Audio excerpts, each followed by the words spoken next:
Evan, it is April 29th, 2016, and I had my last day of communications. That marks the last day I'll be going to the university for this semester. Kind of a sad day once again. Now, I know you may be asking, why in the world does Joe have a squid on his head, and why in the world does he have a selfie stick in his pocket? Anyways,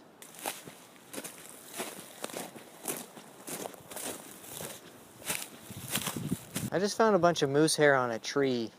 It got attached to the sap on the tree, and it's kind of weird. It's very thick, it's like rubbery. Back to the topic at hand. Since it is my last day of communications, I thought I'd share a bit of communications with you. Last night, I sent you my definition of communication. That was one of the first things we learned in the class is, what is communication? Turns out, a lot of people have different definitions.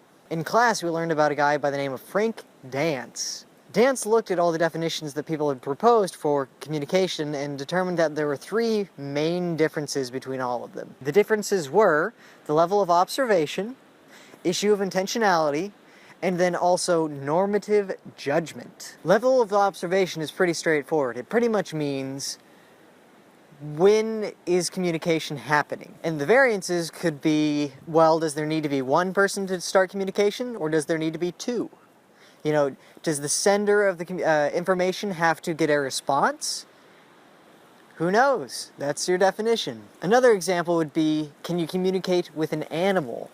Does that count as communication? If I talk to my dog, or if I try to signal to my dog to come here, is that actually communication? The issue of intentionality is, my voice cracked really bad right there. The issue of intentionality means, does it matter if the speaker meant what they said? This can be seen more commonly with arguments with, I don't know, girlfriends or something like that, or maybe your dad had an argument with your mom, or so and so on. That's a stereotype. But it's this idea of, it doesn't matter that you don't mean what you said. The fact is, you said it, and I'm going to judge you based on that, not the fact that you did not mean it, if that makes sense. Finally, we have normative judgment, which I completely forgot the definition for. I can't believe I forgot the definition. I should go back inside and get it, but I don't want to. Also, I'm just going to include this bit because I'm tired. Yes, okay, I remember now. Normative judgment pretty much means the quality of the communication. That could mean, does the receiver have to understand and send feedback in the way that the sender intended?